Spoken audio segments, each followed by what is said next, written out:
As a nation, we faced real hardship this year.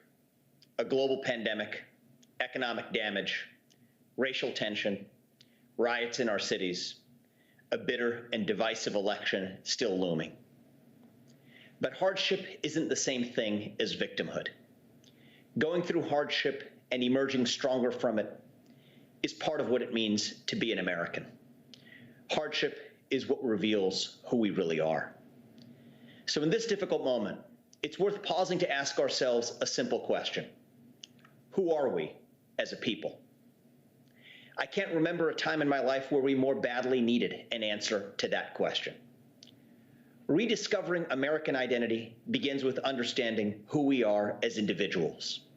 According to some, you and I are each defined by the characteristics that we inherited on the day we were born. For example, I'm a man, not a woman. I'm brown, not white. I'm straight, not gay. For proponents of this view, we are each defined by the innate and the immutable, by the visible and the superficial. This is essentialism, the idea that the characteristics we inherit at birth define who we are and what we can achieve. It's the idea that a scientist's application for an NIH grant should be judged not only on the basis of its scientific merits, but on the basis of the race or gender of its applicant. It's the idea that Ruth Bader Ginsburg's successor on the Supreme Court had to be a woman, just as Thurgood Marshall's successor on the court had to be black, irrespective of whether the successor shared anything else whatsoever in common with their predecessor. It's the idea that Joe Biden's vice president pick had to be a woman of color rather than a white woman or a black man. It's the idea that the diversity of a board of directors ought to be measured on the basis of color rather than on the basis of diversity of thought or experience. It's the idea that if you're a member of a particular race, that you are committed to a particular ideology. Summed up well last year by Congresswoman Ayanna Pressley, who famously declared that we don't need any more brown faces that don't want to be a brown voice, that we don't need black faces that don't want to be a black voice. According to this philosophy, I am merely a fault line at the intersection of the tectonic plates of group identity. My status as a free agent in the world is an illusion. I am reduced to attributes like the color of my skin, my gender, and my sexual orientation. As Congresswoman Pressley would have it, my race isn't just about my skin color. It's about my voice, my ideas, my way of thinking. When you look at me, you're expected to see not an American, but an Indian American. When I look at my neighbor, I'm expected to see not just my neighbor, but my black neighbor, and to anticipate something about his worldview and his lived experience based on his skin color. That narrative of identity is quietly becoming dominant in our country's psyche. But I reject that narrative, and I think every American bears a responsibility to soundly reject it too. I'm not just a man. I'm a proud father, I'm a loyal husband, and I'm a grateful son. I'm not just a person of color. I'm a Hindu. I'm a child of immigrants. I'm an American citizen, and I'm a native of Ohio. I'm a CEO, but I'm also a scientist and an entrepreneur.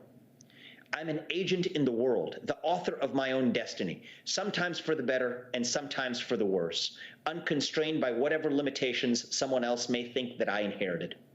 I'm not defined by any one of those things. Rather, I'm all of those things at once, and a great deal more. Each of those identities are part of my personal mosaic, the mosaic that together comprises who I am as an American.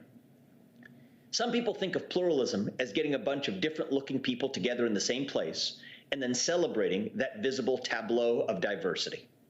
To me, that's just putting lipstick on essentialism. True pluralism isn't about celebrating the differences between us as people. True pluralism is about the diversity of identities within each of us, rich identities that go beyond the color of our skin or the number of our X chromosomes. Pluralism means rising above the siren song of woke culture to recognize that there's more to each of us than the immutable characteristics with which we're born. The fundamental problem with essentialism isn't just that it offers the wrong answer to the question of identity. The bigger problem is that it forecloses the possibility of shared solidarity. If we see each other as defined by a narrow set of attributes, the color of our skin, the content of our gender, the sex of the person we're attracted to, or even for that matter, the number of digits in our bank account, then it becomes impossibly difficult to find commonality with those who don't share those characteristics. But if we define ourselves on a plurality of attributes, the pluralism of identities within each of us, then we find our path to true solidarity. We don't have to share everything in common with one another. We only need to share a few things in common and then focus on those. I may be brown-skinned, conservative in my politics, and pray at the local Hindu temple, and my colleague at work may be white, liberal, and atheist. But we both share a passion for unlocking the mysteries of human biology, to discover new medicines for serious diseases. My neighbor may be black, progressive, and Christian, but we're each the father of children that we hope can play sports together one day, go to class together one day, and learn from one another one day. We don't need to share everything in common with one another. We only need to share those few things that bind us together. Pluralism is about embracing those separate but co-equal identities within each of us, without reducing each of ourselves to a single unidimensional attribute, like race, gender, or even a political party. Take our shared vulnerability to COVID-19 this year. Just like 9/11, the pandemic has been a national tragedy, a moment that exposed our vulnerabilities. And yet, like 9/11, it affected us whether we were male or female, black or white, gay or straight, Democrat or Republican, a common man, or the President of the United States. It should serve as a reminder that our greatest threats are not the microaggressions that one group commits against another, but rather the macroaggressions that we share as one people. Out of tragedy, we've seen many examples of shared sacrifice and patriotism. I became a father in February. It's been the greatest joy of my life, but a joy that came during a very difficult time. My wife, Apurva, is an airway specialist and faced a difficult choice this spring, whether to head to the front lines to treat patients or to stay at home to begin raising our son. Either choice would have been heroic for its own reasons. On one hand, leadership in the world begins with leadership at home. On the other hand, sometimes leadership calls for sacrifice too. And in a family, there's no such thing as a purely personal sacrifice. Ultimately, we decided that in this case, it was Apurva's duty to treat patients during her hospital's hour of need when they were short-staffed at the height of the pandemic. And it was my duty to become the principal caretaker of our son during those months. She went on to become infected in the line of duty and was separated from our family for longer than we had planned. She would have been a good doctor, even if she made the opposite choice. She was a good mother, even in making the choice that she did. I hope the same went for my choices as a father and as a CEO. American pluralism is about embracing the multitude of identities in each of us, rather than reducing ourselves to just one of them at a time. The upcoming election is another example of our shared commonality as a people. Now, that might sound surprising, since partisan divisions run deep, and the acrimony between our political leaders is painful. It reminds me of the misguided feeling that I had sometimes as a kid, saddened that my parents, in the depth of a heated argument, might get divorced, when in reality, they remain happily married to this day. But even across those partisan divisions, we share an ideal in common as Americans, that we resolve our differences through democracy, not tyranny. In less than a month, we will each cast our ballot for elected leaders in positions ranging from county commissioner to president. Whatever disagreements we might have, we are united by our commitment to participate in a free, open, and deliberative process for selecting our leaders and to live with those results whether we like them or not, knowing that we'll still have another chance to make our case in the future. And if all of that sounds obvious to you, then I am grateful, because it should be rightfully banal to all Americans, regardless of party. Just like you and me, America isn't just one thing either. And that's what makes America special. Most countries in the world, indeed most nations throughout human history, are defined on the basis of a single attribute, a single ethnicity, a single language, a single religion, a single monarch. But not America. We were the first and greatest country defined exclusively on the basis of a set of ideas. We came into being through a set of ideas that unified a polyglot, religiously divided group of people. America wasn't just a place. It was a vision, of what a place can be. And the foundations for that vision were plural in nature: life, liberty, the pursuit of happiness, democracy, free enterprise, reason, faith, exceptionalism, the American dream, the idea that no matter where you are born or who your parents were, you can achieve your dreams with hard work, commitment, and your own ingenuity. America isn't just one of those things. It's all of them at once. I believe that part of rediscovering American identity begins with separating these identities from one another so as to preserve the integrity of each. Separating capitalism from democracy, separating science from both democracy and capitalism, separating faith from science, and so on.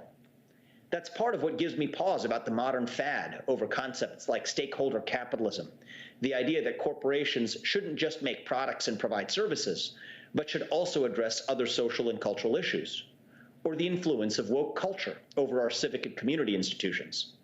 It's not that social activists don't have a point. It's just that they're often mistaken about the right way to actually drive positive change. For example, I'm a biotech CEO, charged with making new medicines for patients who desperately need them.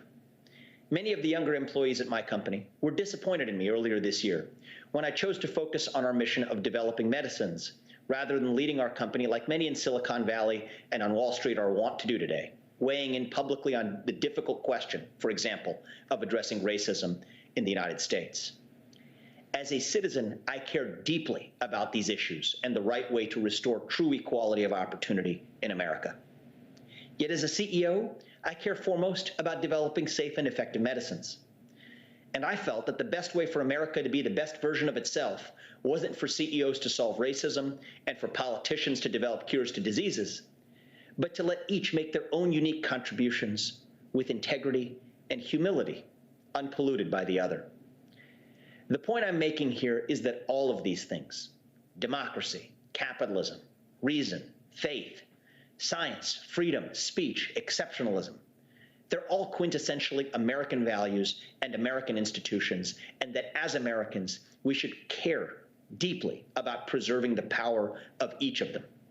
And sometimes that means even leaving each one of them alone and keeping them separate from one another. That too is part of what it means to reject essentialism and to embrace pluralism at the level of America itself. The antidote to the siren song of identity politics and tribal division in our country isn't to double down on division. We have spent so much time celebrating our differences that we have forgotten all of the ways that we are actually the same.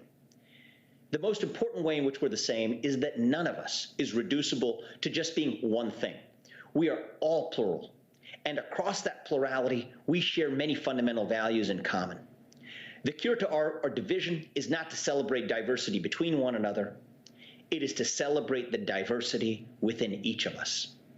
That's the key to our shared identity as Americans, one that is so strong that it makes both racism and woke culture superfluous at once. One that is achievable even if we don't share every attribute or even most attributes in common with one another. I recognize that part of this message may sound aloof to many Americans who are struggling, who are suffering during this particularly difficult year. I recognize that not everyone has experienced the full arc of the American dream in the same way that I have. Rediscovering shared American identity may sound like a load of high-minded BS to a working family who's struggling to make ends meet during the current recession, or to a family member of a victim who died at the hands of excess police force, or to a small business owner who had their store raided in the name of racial justice, or to someone whose parents may have died of COVID-19 this year. I understand that. But rediscovering American identity may seem abstruse. It may seem frivolous to most people, but I still believe it's a necessary precondition for making real progress on the more tangible problems actually facing our country. And in the end, all we can do is make progress. America is imperfect, and it always will be. Indeed, America was born from the idea that perfection is impossible. Our system of checks and balances reflects an understanding that all humans are fallible and that the leaders we elect are fallible. We are not perfect, but we have never been. Yet more so than any nation in history, America is the pursuit of perfection. the pursuit of a more perfect union, the pursuit of happiness, the pursuit of liberty, equality, and justice for all. Those are the values that won the American Revolution. Those are the values that reunited the nation after the Civil War. Those are the values that won us World War II and the Cold War. Those are the values that still give hope to the free world. And if we embrace those common values rather than fractious group identities, then nobody in the world, not a nation, not a virus, not anyone, can defeat us. And that is what true American identity is all about. Thank you. Thank you, Vivek, for those outstanding remarks. I'm delighted that you have all joined us for this deep dive on leading with courage. I have personally been looking forward to this discussion for weeks. The three panelists who are with us today are incredibly inspiring and courageous leaders. And this is going to be a fantastic discussion, so you are in for a treat. First, let me introduce our panelists. You were just wowed by Vivek Ramaswamy, so I don't need to reintroduce him. Now, please help me welcome Ayaan Hirsi and Ian Rowe. Ayaan Hirsi is a research fellow at Hoover Institution, Stanford University, and founder of the AHA Foundation. She served as a member of the Dutch Parliament from 2003 to 2006. While in Parliament, she focused on furthering the integration of non-Western immigrants into Dutch society and on defending the rights of Muslim women. She has written several books, including Infidel, Nomad: From Islam to America, A Personal Journey Through the Clash of Civilizations, Heretic: Why Islam Needs a Reformation Now, and The Challenge of Dawah. Her next book, Pray, will be published by HarperCollins in 2021. Prior to joining the Hoover Institution, she was a fellow at Balfour Center's Future of Diplomacy Project at Harvard University and a resident fellow at the American Enterprise Institute in Washington, D.C. She received her master's degree in political science from Leiden University in the Netherlands. Next, Ian Rowe. Ian is a resident fellow at the American Enterprise Institute, where he focuses on education and upward mobility, family formation, and adoption. Mr. Rowe is also co-founder of Vertex Partnership Academies, a new network of character-based international baccalaureate high schools opening in the South Bronx in 2022. The chairman of the board of Spence Chapin, premier adoption agency, and a senior visiting fellow at the Woodson Center and a writer for the 1776 Unites campaign. Until July 1st, 2020, Mr. Rowe was CEO of Public Prep, a nonprofit network of public charter elementary and middle schools based in the South Bronx and Lower East Side of Manhattan, a position he held for a decade. Prior to Public Prep, Rowe was the deputy director of post-secondary success at the Bill and Melinda Gates Foundation, where he was part of the team that dispersed nearly $470 million to increase college completion rates among low-income young adults. Rowe has also served as senior vice president of strategic partnerships and public affairs at MTV, where he earned 2 public service Emmys and developed global and domestic public service campaigns to mobilize young adult voters and improve high school and college completion rates.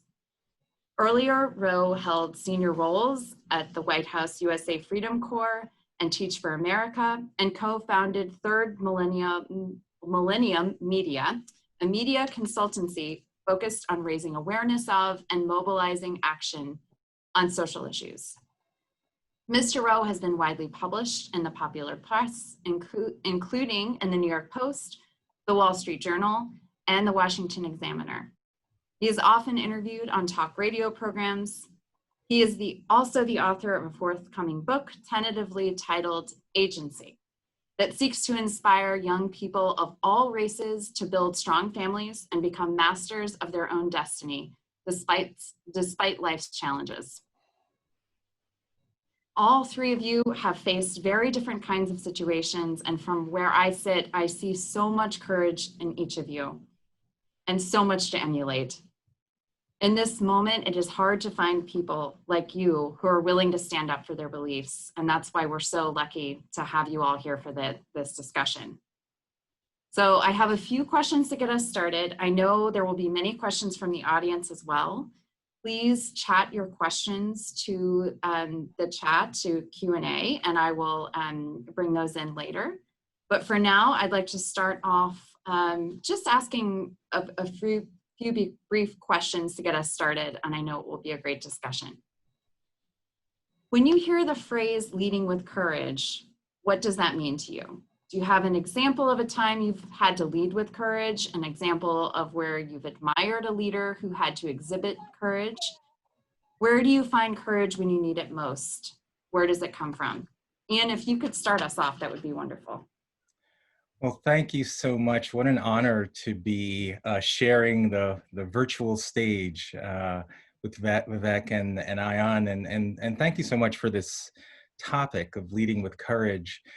And I would have to say that Vivek's speech is actually an example of leading with courage, because you broke down something so basic, this idea of essentialism versus pluralism. You know, for the last decade, I've run schools in the heart of the South Bronx and the Lower East Side of Manhattan for the very reason that I want to cultivate within the next generation a love of pluralism. The idea that they are not boxed into just one thing, this idea that monocausality, that you are reduced to just your race or just your gender or just your class somehow restricts your sense of possibility.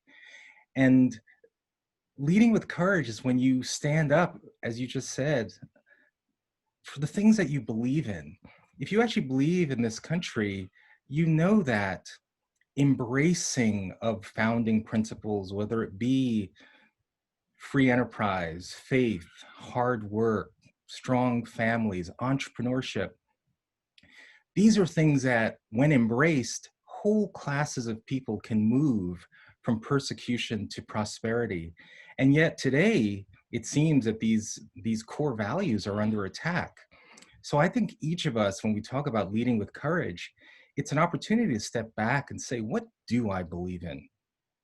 What are my core values? And most importantly, what do we want to teach the next generation about their sense of possibility?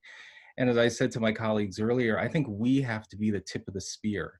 This is the moment where we cannot shrink back from the core values that have allowed each of us to prosper. This doesn't mean that we as a country, we as a nation, have not faced historical challenges or will face those in the future, but it's having the courage to stand up for the core principles that have allowed us to continue to become a more perfect union. And for me, leading with courage right now is really standing up for those values. Thank you, Ian. Incredibly inspiring. Ayaan, if you wouldn't mind giving your thoughts on that. Look, of course, I agree with everything that Ian said. I also want to go back to Vivek and the remarks he made. And during our green room / waiting room session, I said to Vivek, it's very, very difficult to get me to cry, but he actually did. Every day I'm told our youth is lost. You know, everything is irredeemable. And Vivek, I just want to thank you, first of all, for just who you are and what you represent, and for giving us all this amazing hope. To go back to the question, you know, what is courage? I think most of us really don't know until we're going through it. If I share my personal experience with you, it would be to imagine myself living a life that would be different from that of my mother's. Mm. And as a teenager, as a young woman, I fantasized about it. And for me, it was, how do you take that fantasy to the next step? And so for me, symbolically, taking the train from Germany on the 24th of July 1992 to go to Holland and ask for asylum was putting that fantasy into action. I didn't know what I was going into. I knew what I was leaving. And what I was leaving was another repetition of my mother's life and all the women in my life who had to do things because they were told they weren't in control of their circumstances. They lived in poverty, not because they wanted to live in poverty, but because they were made to. And we all fantasized about making things better for ourselves, first and foremost. And Ayaan, this is what I love, when every time you insist on personal responsibility, it's about personal responsibility. You, the individual, you have to take those steps first. And then you can call on the rest of, your community, your teachers, universal humanity, but it starts with the individual. And I'm just so grateful that this afternoon, for me it's afternoon, this afternoon, I'm with all of you. And when it comes to courage, it is take those first steps yourself. And I've done it, and I'm grateful for the outcome. Thank you, Ayaan. I know you've put yourself at great personal risk for what you stand for, so that's it's also very inspiring to see. Vivek, do you have a response? Well, I maybe a way to build on the conversation is something I'll offer, is building on the themes that Ayaan and Ayaan and I and you have been talking about for weeks now. I think that there's a distinction between bravery and courage, and between courage and leadership. And to me, there's a role for all of those concepts, but they're not the same thing. To me, bravery is about standing up to the crowd. Courage is sometimes about doing what it takes to then bring that crowd along. Mm-hmm. And leadership is about doing both of those things. I think we all share a certain frustration. We heard in several of the talks in the last session about the fractious group identity, the fractious identity politics that has infected our culture. And I think we all harbor in this group of people some sense of irritation, some sense of indignation about that, because it causes us to forget who we truly are as Americans, about what we share in common as a people. But that's in some ways the easy part. The much harder part is actually what we do about it to move forward together. And I was going to that end, just share two stories, one from my own recent experience as a CEO, and another from literature that I take inspiration from myself to demonstrate what I mean. At our company this summer, like at so many other companies staffed by young people many of whom have graduated from elite institutions over the course of the last number of years, we had a sense at our company that we needed to speak up about racial injustice in the United States, that we as a company needed to be taking affirmative steps after the tragic killing of George Floyd and the protests that followed to do our part to address racial injustice in the United States and racial inequity in the United States, in part by being more racially conscious ourselves. And I was in a conflicted position, I have to say, because while I agree that addressing racial justice is an important social goal, I was far from convinced that trying to do something as a company, in our case, a company that's focused on making medicines, was really going to address that problem. And at worst, might even make those very problems worse by using race consciousness not as a way of ending racism, but maybe inadvertently even fueling it. So that's how I felt. But I was also in the conflicted position of having to lead a group of people who put their effort into making our company a better company every day. And so one of the policies we implemented after a day of reflection was, to me, to think about not necessarily how I could use the corporation as a way of improving society's mores. I thought that our corporation should be focused on making medicines. But was there actually something that I believed that we could do as a company that wouldn't necessarily solve racism, but might make our company just a better company at doing what we do in making our contributions through developing medicines? And upon reflection, it kind of brought it full circle. I thought there was, actually. And I think that a big part of the reason why we had this type of attitude percolating, especially among the younger ranks of the company, was that we recruited from places like Harvard and Yale, places that we selected for highly intelligent candidates who had technical training, but we didn't really select for people who embodied necessarily the values that we say we embody as a company of being scrappy, of doing whatever it takes to get the job done. We were just screening for intellect. We were just screening for skill.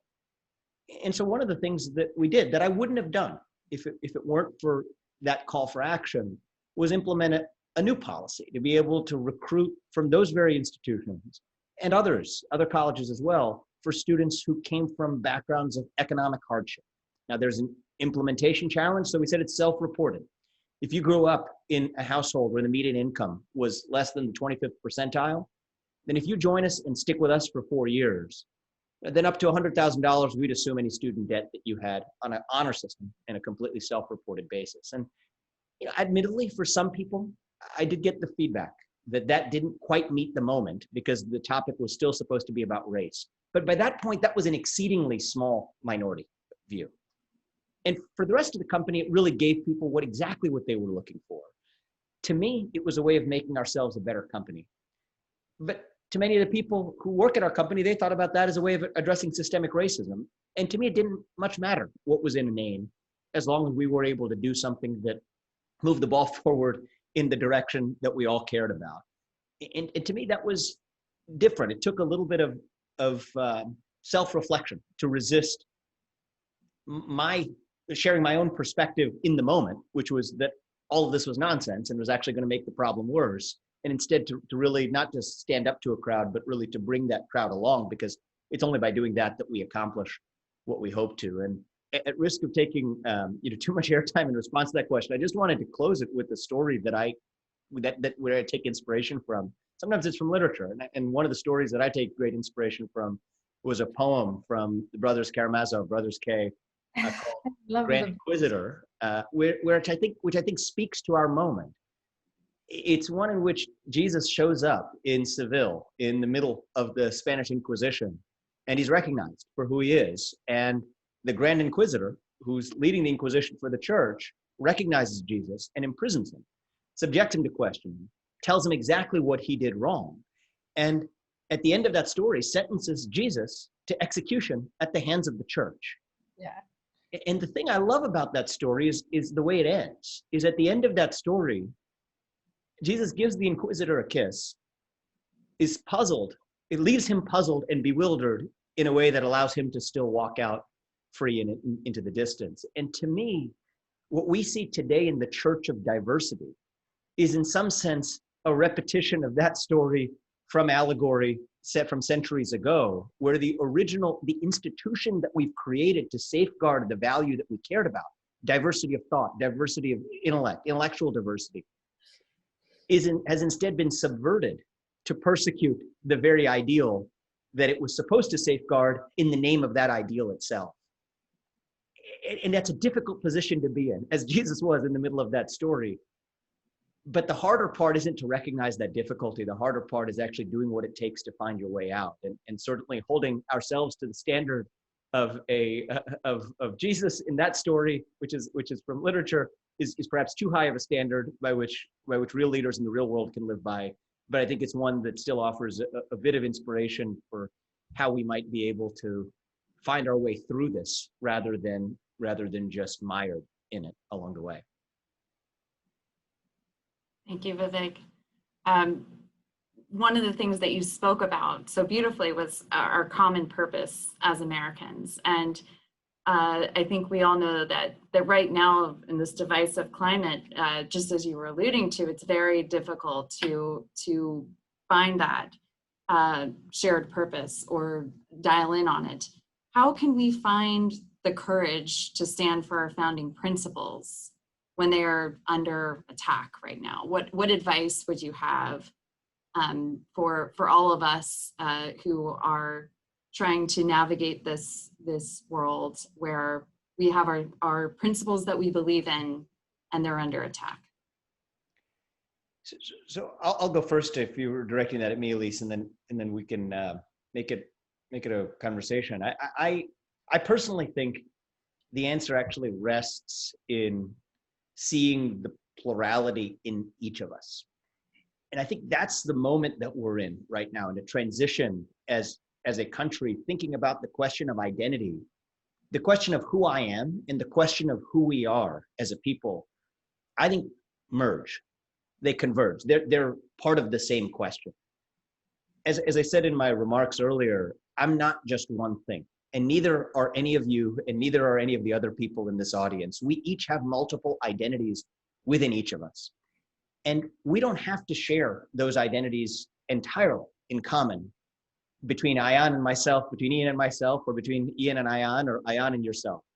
We only need to share a few of them in common as a basis to actually build solidarity with one another. And to me, the point about how we find a path forward together when our basic shared principles are under attack is actually to go in the direction of not holding ourselves, kind of like what I said at the end of that last story, not holding ourselves to an impossibly difficult standard, but actually to holding ourselves to a more achievable standard, which is all we need to actually achieve in order to move together as one people, which isn't to find everything in common, but just to find those few things in common, those few parts of each of our identities that we might share in common as a basis for really building solidarity. And I personally think that is achievable. That is human. That is humanly achievable. And I think that in this era of essentialism, that's probably the greatest thing we've lost, is the inability to see that actually we're not all one thing. We're all many things. And it's only a couple of those things that we ultimately need to find in common in order to build that solidarity. So that'd be my view on it, Elise. And I would just add that, over the last few months, I've been in conversation with a number of corporate leaders, philanthropic leaders, who are genuinely interested in creating more opportunity particularly for young people of color, people from low-income backgrounds, and yet they are facing enormous pressure to do what I call performative activities. Put a black square on the corporate Instagram account, or give to organizations whose core values literally conflict. I mean, there are organizations that feel compelled to give to Black Lives Matter, as an example. They recently scrubbed their website, but this was an organization committed to the destruction of the nuclear family. There's pressure to give to organizations that want to abolish the police, even though the very communities that people are claiming to advocate for stand squarely in opposition to those things. And so I think part of the problem is that there's this enormous pressure, partly because people don't feel that they have a compelling alternative that represents their core values. So I'm literally in the midst of creating a framework to help organizational leaders think through, what are your core values that you stand for as an institution that existed well before all of this unrest that's existed over the last few months? What are those? Because now is the time to really focus on them. And then also, what are your core competencies? What are your core assets? And that, in combination with your values, how do you then create access to high impact opportunities that demand expectations and actually enhance dignity for the very people that you're talking about? So what's an example of that? So Netflix, Reed Hastings, the CEO of Netflix, was thinking about this problem, and he said, you know what? We have a core asset, which in the case of Netflix happens to be cash. And he decided to take 2% of the cash holdings for Netflix, which turns out to be $100 million, and simply move that from their existing financial institutions to Black-owned financial institutions. And the reason that's important is that that's a very meaningful financial transfer for those organizations. But typically, these banks don't just give money away, right? They're typically located in low-income communities. They're small business owners, people who have an idea, they have a business plan, they have to demonstrate creditworthiness. And so this is an idea that's generative, that literally will have a multiplicative impact, and it's much more in line with what Reed Hastings thinks his organization should stand for. And so I think the more that we highlight examples of this, the more that we'll see leaders who are genuinely interested in creating opportunity. Another example, many of you know that a lot of organizations are being pressured right now to do anti-racist training in the name of equity. But the way that unfortunately often plays out is that literally for whites only, you have a segment of your organization that has to go off and into this indoctrination training where they have to confess their sins and their unearned privilege. And in my view, that only leads to more division, more hatred, and more racism. And now there are emerging ideas for how you can actually do quote unquote diversity training, but starts with the premise that we are all part of one common human family, that we all have dignity. Because these other expressions of trying to achieve equity actually strip you of your dignity. They reduce you to solely your race. And I think the more of us that stand up and show that they're compelling alternatives, all grounded in the core values of humanity, core values of our country, that's how we actually defend the values that are under assault, is actually by standing up for them and show what happens when you put those principles into action. Anything you'd like to add, Ayaan? I mean, I so wholeheartedly agree with everything Ian said and Vivek before. I just want to add a challenge. We're living in a time when courage doesn't mean that you have to use violence, right? I'm looking at some of the statistics that are coming at me, and I really feel sad because it says here, there's an organization called FIRE.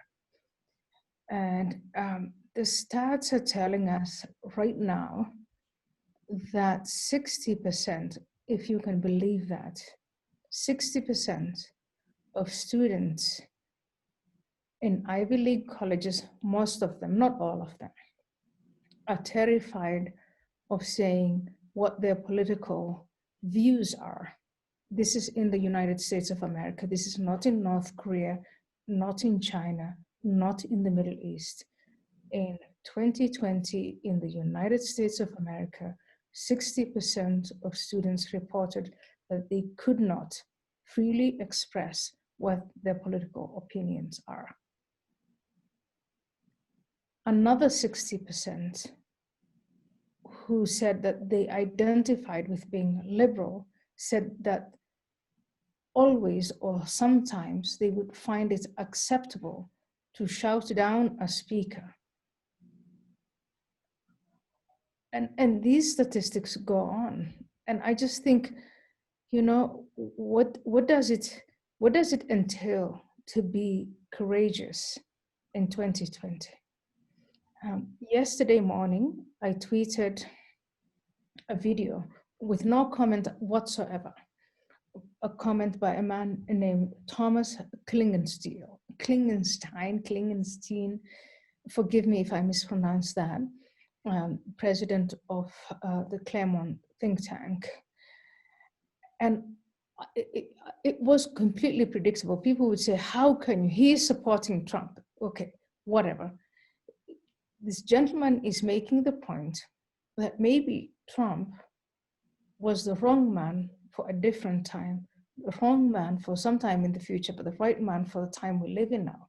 Because he seems, in all his craziness and all his uniqueness and whatever, he seems to be making the right call right now. And that's what America produces. And that takes me back to Vivek's talk, which is, you know, when I have friends around me who are saying, I'm going to vote for Donald Trump, but I'm not going to tell the world, that shocks me.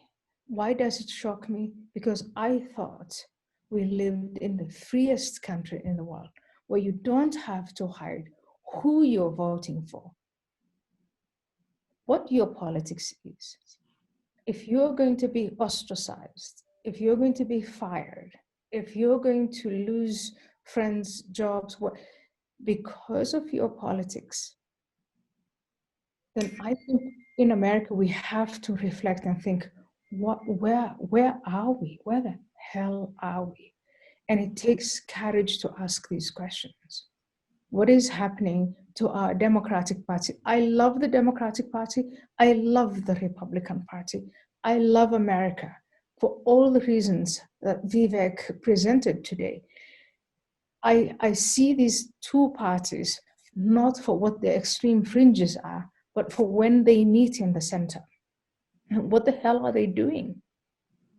What the hell are they doing? And Well, I think the courageous thing right now is to ask those questions. What are we doing wrong? What are we doing right? How can we come back from the brink? mm-hmm. Well, that's actually a great segue into my next question, which is in this moment where cancel culture is so prevalent and where the division is so great, how does courage come in? How do we meet that with courage? What can we do? And I'll open it up to anyone who wants to speak first. I was going to volunteer an idea, Elise, that I got to admit, if you asked me a few years ago, I would have said there's no chance that I'm in favor of this. But I've really changed my mind today. And I think at the very least, we owe it to ourselves to have a conversation about it, which is considering the idea of universal civic service in the United States as a way of reinstilling a sense of shared experience and shared common purpose, irrespective of whether you're the son of a single mother in the inner city or the son of a coastal billionaire or the son of a family in rural middle America, that you go through, you not only have the same shared values, but respond to the liberal critique that you can't have shared values in a world where you don't have shared experiences. Maybe we do need to create some modicum of shared experience to create that shared sense of purpose. And I say that because I think the answer to cancel culture, to woke culture, to the siren song of identity politics isn't actually a direct antidote. I think the antidote necessarily makes the beast worse as a consequence. I think the right answer is to find so much common purpose that it renders fractious group identity superfluous, that it renders woke culture superfluous, that it renders cancel culture superfluous, that we have so much in common that we believe is so important as a matter of shared purpose, that it's not even a conversation about saying whether or not the claims of woke culture are wrong. They just become boring.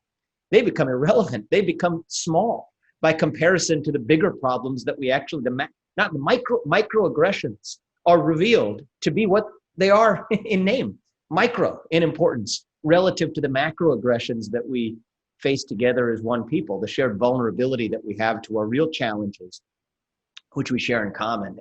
And I think this is one of we could talk about, my view on how this could be implemented or whatever, but I actually think even more than the policies, even the conversation around it, the idea of implementing into the fabric of American education, and into the fabric of high school education, maybe summer break, the idea of how we make a sense of shared duty and shared purpose that transcends group identity as a way of binding us together through a sense of shared experience. So, I use that to maybe kick off a conversation on things we could do by way of solutions to overcome the challenges of the moment. But that's certainly one that I've been giving a lot of thought to.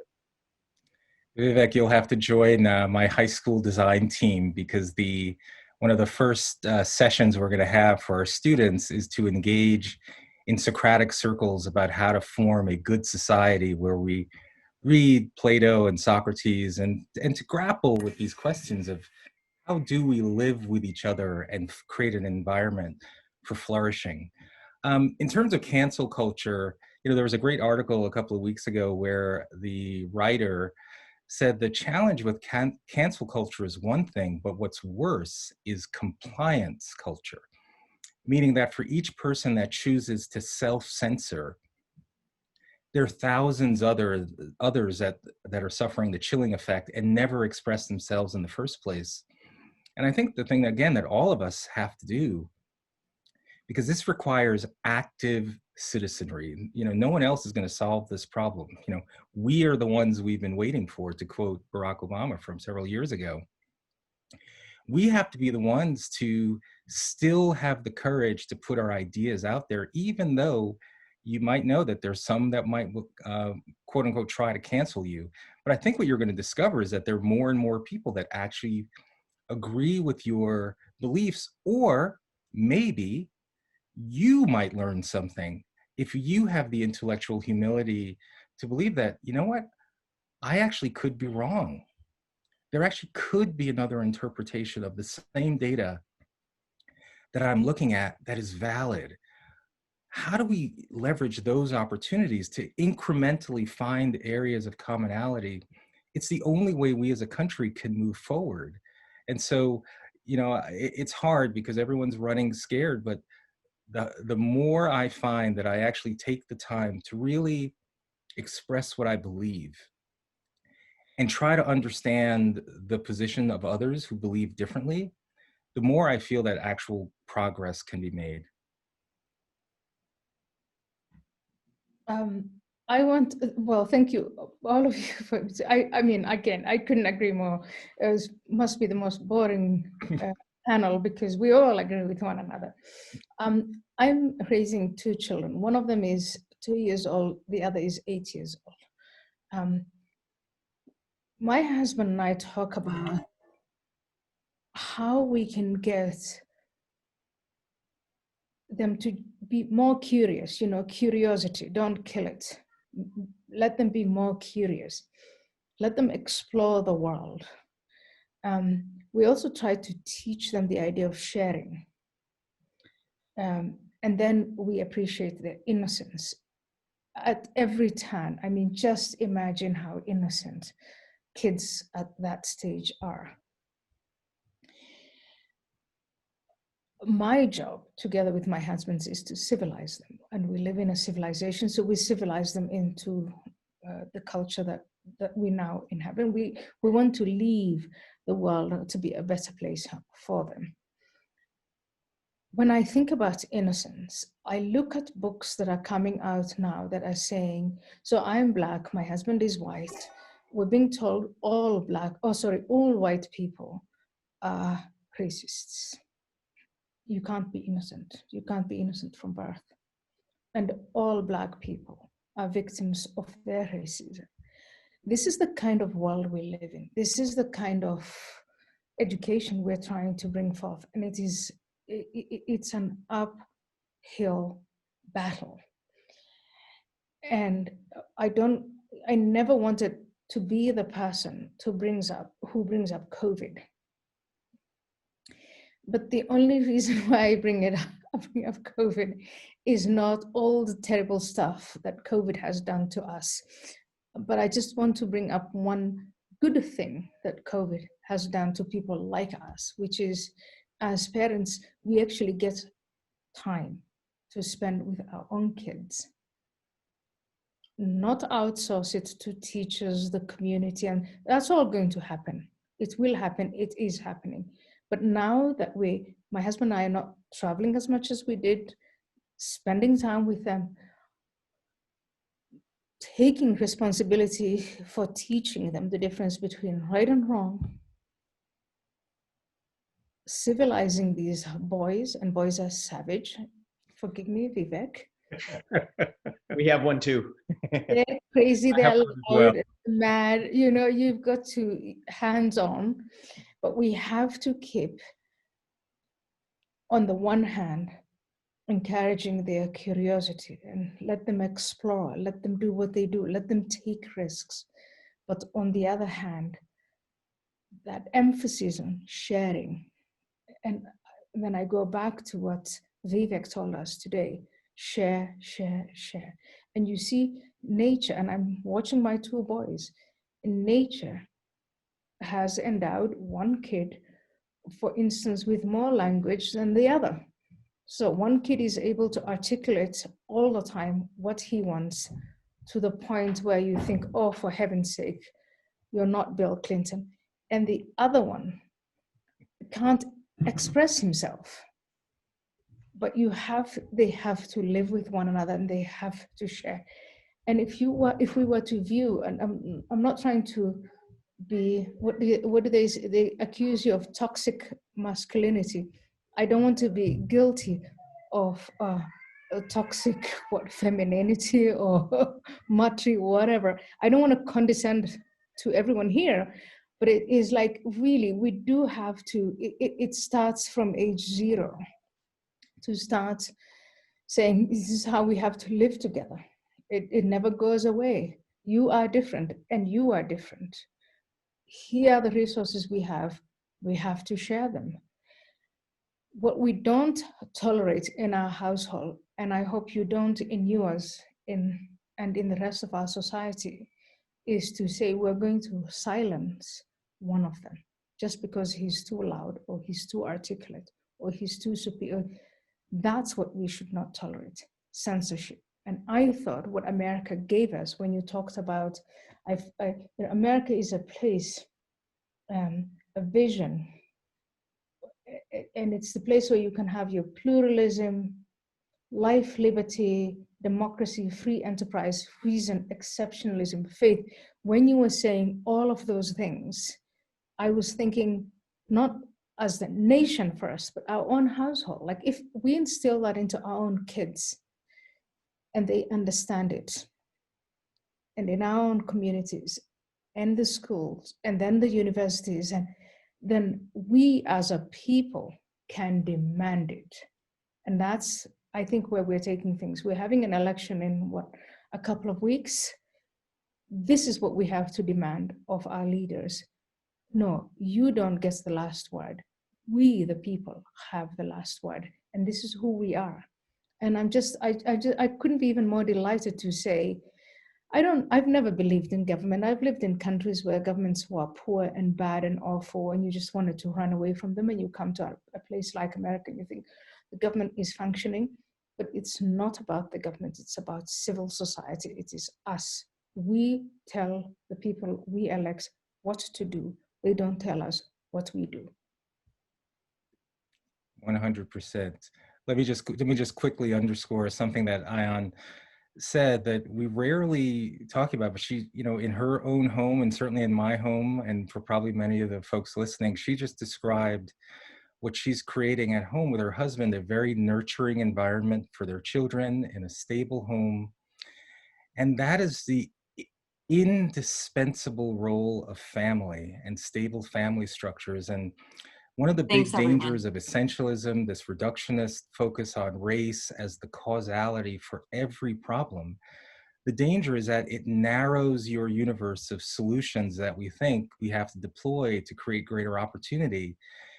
And we have to be honest. We have to have the courage to talk about things like the explosion in non-marital birth rates, particularly in low-income communities to women 24 and under.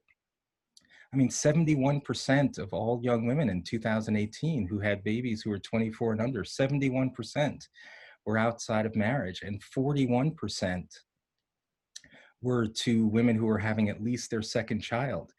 These numbers matter, not because we want to blame young women for the issues that they're facing, but for us all to understand what are the interventions. If we're genuinely interested in creating opportunity across the board for kids of all races, we cannot fall into the trap of thinking that everything is about race. There are a lot of low-income white people in our country that are suffering, that are not feeling very supreme. How do we create a more truly inclusive society by being honest and having the courage to talk about data so more and more young people can be growing up in an environment like Ayaan just described? Thank you.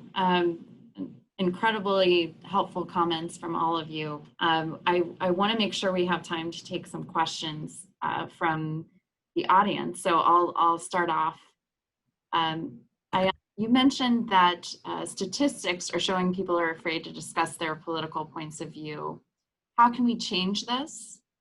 How can we make people feel more comfortable discussing politics and engage in political conversations and debate? I think we have to defend freedom of speech. And we have, we treat the statement freedom of speech as if it's some kind of, as if it's a line from the Bible or from some holy book. But freedom of speech is really about the freedom to offend. You have a distinction between good manners. It's exactly what we are deploying now. We are trying to behave, to be as our best. I don't want to be rude. I don't like rude people. But if there is something that goes against the conventional wisdom that I see, a different perspective, and I voice that, I know that some people will be offended. When I was a Muslim, and as a Muslim, I said, well, I don't really think that God meant for women to be treated this way. I started to put question marks on the idea of an afterlife. I knew I would offend and offend deeply, but I wasn't doing it to offend for the sake of offense. But in Western society, that is what is protected. If someone walks into the room right now and tells us all that we think we know about COVID-19 is wrong, we will be offended. Why? Because we've adapted our lives, we've done all sorts of things, and now someone is going to come and say, oh, you got it all wrong. We'll be offended. Freedom of speech, the First Amendment protects that. The First Amendment protects your right to have a faith, to believe in whoever you want. But it also protects the right to come around and say, I don't believe in a God. And you will not be put on the stake. You won't be killed. People might stop wanting to talk to you. Even that is protected. But that's what freedom of speech is about. And then we send our kids to college. I'm in academia. I don't want to lecture at you, but I thought of my job in a university was to help introduce as many ideas and concepts to young people as there are out there. And if a kid comes to me and says, I'm offended, I would say, well, then I've actually done my job. I've done my job because I've excited your imagination, and I want you to tell me why you're offended. And do you have a better idea? Have you discovered a different concept? You send them on that journey of curiosity and exploration. What we're seeing now is people coming in preemptively and saying, my feelings are hurt. It's not my intellect, my feelings are hurt. And professors and university administrators are helping that along, but they're taking upwards of $50,000 or $70,000 from parents to do what? To babysit these kids? Because you're in high school and your feelings are protected from you. You go to university and then what do you get? An intellectual diaper? That's what I'm against. And freedom of speech is not about having an intellectual diaper. It's about having the intellect of the children, well, in this case, young adults, to think and explore and be curious. And if you can't take it, fine. But we let those who can take it so that they can go to the moon, they can go to space, they can go to the stars, they can do whatever their ability lets them be. Yeah, and Elise, if I can jump in there, I couldn't agree more with what Ayaan said. I think that freedom of speech means not only the freedom to offend, it means the freedom to be wrong. And that's okay. And I think that there's 2 points that I just want to build on further. I think that Ayaan made a good point about the First Amendment. I think the response that I often hear, being in a corporate setting, for example, is that the First Amendment applies vis-a-vis the government. No state shall, right? Congress shall not, is how it begins. But I think that underscores the way in which we still in the early part of the 21st century have actually missed what I think is probably the most fundamental political, philosophical question of our century by still viewing it through the language of the last century. In the last century, the great debates in political philosophy were about the state regulation of private enterprise. And I think those are still relevant questions today. But I think the most relevant question for the 21st century to grapple with is the regulation of the lives of ordinary people by the leaders of private enterprise itself. And that doesn't mean that government is necessarily the answer, but it means something else is the answer, because just worrying about protections against the state, against the government, while important, may be incomplete to deal with what's more importantly a uniquely 21st century phenomenon with social media companies wielding the power that they do. Even outside of the for-profit corporate sphere, institutional leaders, the managerial class of our country, wielding the power that they do over ordinary people. And I think that that's an axis that, you know, John Rawls and Robert Nozick never covered in their debates. But I think it's what the John Rawls and Robert Nozick of the 21st century, who are yet to emerge, in my opinion, need to ultimately figure out. And I think that as it pertains to that issue of freedom of speech, it also comes with to the extent that you believe that every freedom comes with a responsibility. And I personally do. I think that the freedom of speech comes with a responsibility to listen. And I think that, again, one of the easier paths here is to lower the stakes for what it might mean to listen. You don't have to buy an idea in the marketplace of ideas. You just have to treat the marketplace of ideas like a market for clothing. You can try it on. You have to try it in the fitting room before you decide you're putting it on the rack. But if you want to put it back on the rack, you can put it on the rack. All you have to do is really just try it on and see if it fits. And if it fits, sometimes you might surprise yourself and you get to keep it. But even if you don't, the stakes are just that low. I think it makes it much more achievable to discharge that responsibility which comes with freedom of speech.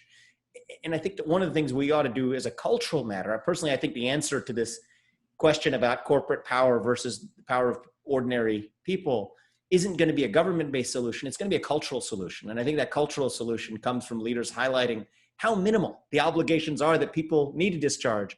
But if they did discharge even those minimal obligations, what a better place we would be in. And I think the obligation to listen is on that list. Thank you. Another question from the audience. So each one of you has raised the importance of pluralism. What is the role of courageous leaders to spur thought and discussion that helps individuals realize one's common identity? Well, it's from my perspective, I mean, one of the ways that I try to do that, this idea of reinforcing this idea of common humanity, is to de-race a number of issues that we face. So Ayaan earlier identified COVID obviously as a huge issue. How often do you hear the phrase, you know, people of color or disproportionately affected by COVID? Or if you're talking about healthcare issues or incarceration, it's almost always, there's this disproportionate focus on people of color. And that may or may not always be true, by the way. But what it does, it starts to fragment our society, where suddenly you think, oh, everything's fine with white people, right? And you know, I see this in education all the time, where there's an obsession with what's called the racial achievement gap, this persistent gap between the performance on average of Black students and white students, although when you take into account family structure, many of those gaps completely disappear. But what's often never noted is that since 1992, never more than 50% of all white students in the country have reached even 50% proficiency. So there's a macro problem, but it almost seems that we almost always chunk ourselves up into these groupings, and therefore it creates the impression that there isn't a universal issue, that if we were to focus on these problems, many of our problems from a more of a universal human perspective, I think there'd be a lot more momentum to solve them versus always being in a narrow universe of a solution set where we think we have to be exclusively race conscious or exclusively gender conscious, when more often than not, many of these problems have to do with our common humanity and things like the stability of the families and within which many of our kids are raised, or the ability for someone of any race to be able to choose a great tuition-free public school for their child. These are the common elements that are a foundation for a free society. And so I think the more that we de-race, de-gender these things, particularly as it relates to young people, the more progress I think we can make universally. So de-gender, de-race, music to my ears. That's exactly what we need to do. Ian, thank you so much for having the courage to do that. I just sent through the chat, I meant to send it to everyone. Being a mother is the best teacher of all time. I've never been humbled more than being a mother to two little boys. And if you take the responsibility to bring human beings into the world, then you have to take the responsibility to look after them. And Vivek says it's a close second. No, it actually is the first. I say that to you. And once you see us, you know, as this little, you've got to see an infant, a newborn baby for the first time.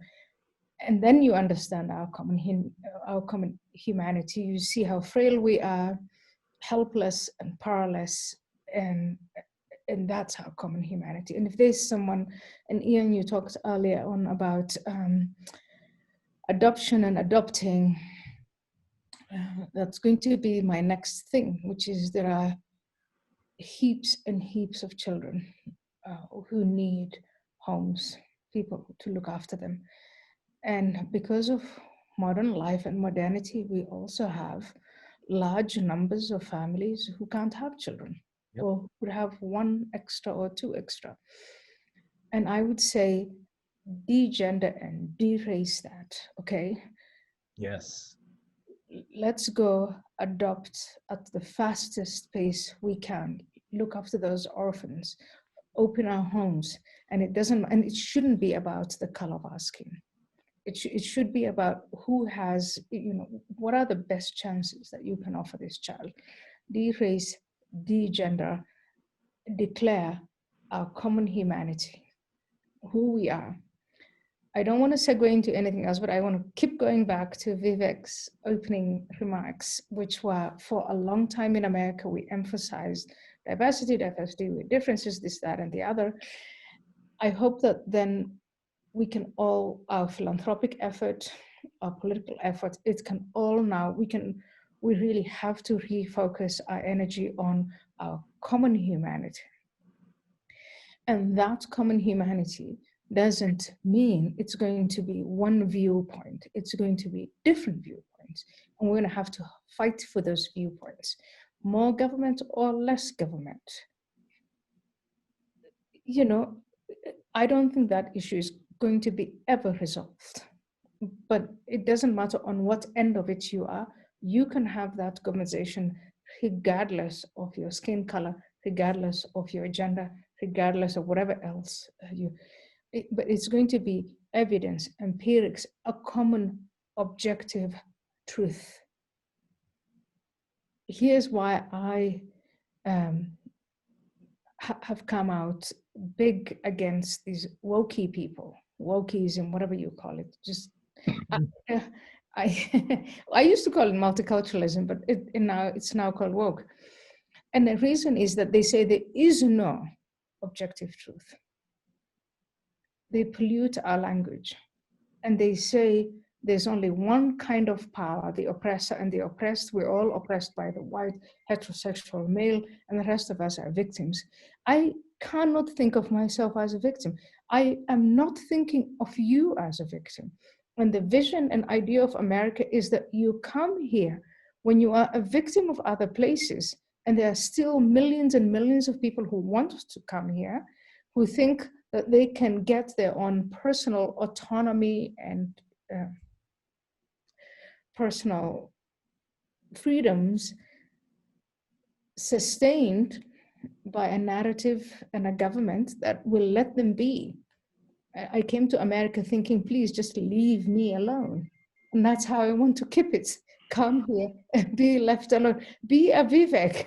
Go start your own company. Be an Ian. You know, just do what you do and be left alone. And that is, I think, what we are the Philanthropy Roundtable. And this the person-to-person common humanity, de-gender, de-race. Yeah, let's fight these people by saying, don't pollute our language. Don't pollute our relationships. Our human relationships are more complex, more interesting, and far richer than just through the prism of power.